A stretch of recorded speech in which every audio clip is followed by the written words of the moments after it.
Our top focus this hour is China. Researchers at Chinese Center for Disease Control and Prevention have published an analysis of swabs which were collected at a wet market in Wuhan, the place in China where COVID is said to have originated. The detailed report confirms animal DNA presence in samples that tested positive for SARS-CoV-2. It means that an animal could have been an intermediate host of a virus that spilled over to infect humans. However, the researchers still say that the findings are not enough to provide definitive proof that SARS-CoV-2 originated from an animal to human spillover event. This report comes after the World Health Organization earlier stated that the health agency was certain that China had far more data on the origin of COVID that would help in shedding more light on the virus and demanded that Beijing must immediately share all relevant information.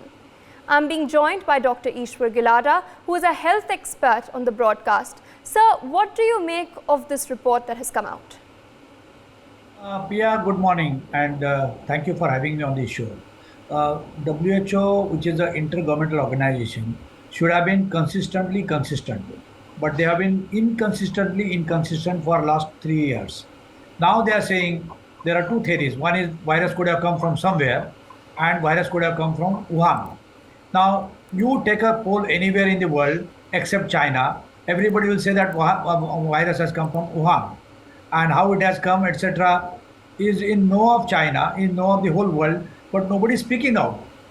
Even WHO appointed one committee, second committee, third committee, and fourth committee.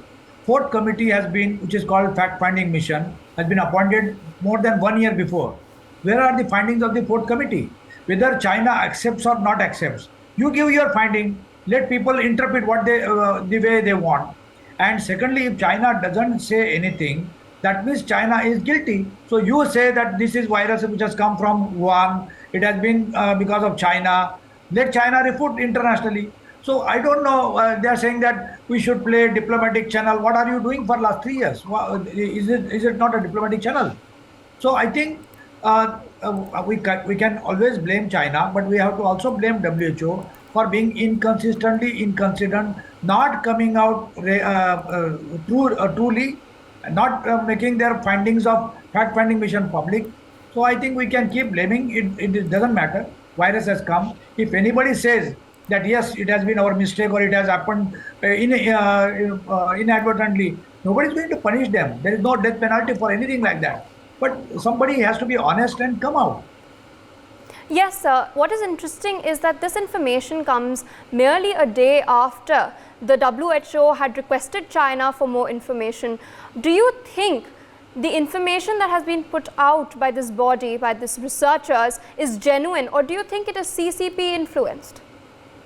I think it is just a tokenism on the World Health Day. Some journalists asked the question, and in the question's answer, the WHO chief said this. But if they say that they made a request to China, ask them how many requests they have made to China in last 3 years, and what is the outcome of those kind of requests. If they really made lot of requests and no outcome, then you come out unilaterally and say to the world that what is the reality. So I think it's just a tokenism. I do not give any credence to such kind of statements. They are totally misguiding people. And that is the way WHO is losing their ground and their status in the community.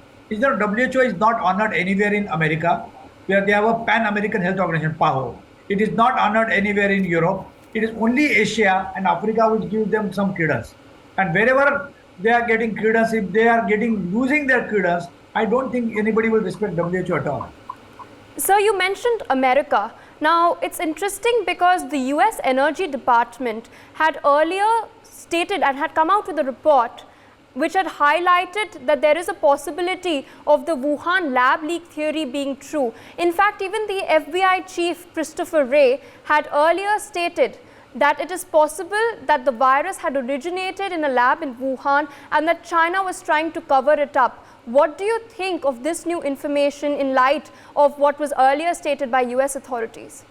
See, US authority, particularly National Institute of Health, NIH, they had given a grant to China, that Wuhan lab.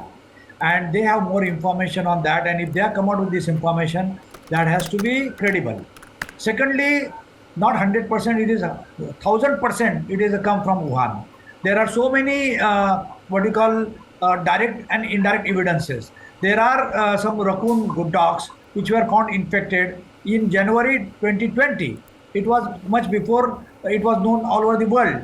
There are bats which have been found infected. So there are theories, and now those theories are getting more ground, that this virus is a zoonosis. Zoonotic means originating from an animal and coming to human being. But now it has spread from human to human. So whether it was a design or whether it was accident, it was in Wuhan and it was in China.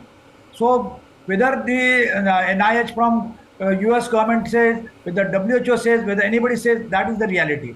Secondly, for a photo opportunity, the WHO chief has a meeting with Dr. Atul Gawande, who is kind of a support system of US government, and only photographs are put. So if you are giving credence to that photograph and meeting with Atul Gawande, say what Atul Gawande said, and whether you accept or don't accept, say that also. They are not saying anything. So I think we are in wilderness. Thanks to WHO, they should come out credibly and openly. Otherwise, people will stop believing WHO. All right, sir. We're also being joined by defense expert Colonel J.S. Sodhi. Sir, in light of all of this that is coming out and in light of the perspective offered by Dr. Gilada, do you think it is time that China takes accountability for COVID-19? Jai Hind, Pia. It's my honor to be on a news channel and a privilege to be with the esteemed co-panelist. Well, it is high time that the world should unite and take action on China. But the strange part is that ever since this Wuhan virus broke out in the end of 2019, after that, year on year, the global trade with China has increased. No country has been able to do anything to China, and this is the reason that China is going stronger day by day. This report by China is totally fabricated and false, because had China been in the clear, it would have allowed WHO to carry out an investigation in the beginning itself. We all are aware that for long, China pressurized WHO not to order inquiry into this COVID-19 pandemic as to how it originated. Definitely, this report should not and cannot be accepted by the world, because till date, over 8 million people have died because of the fault of China. I agree with you, Pia. It is high time the world should unite and take action on China, so that this genocide, this mass murder, should not allow China to get away lightly. For more such videos, subscribe to the NewsX YouTube channel, hit the bell icon.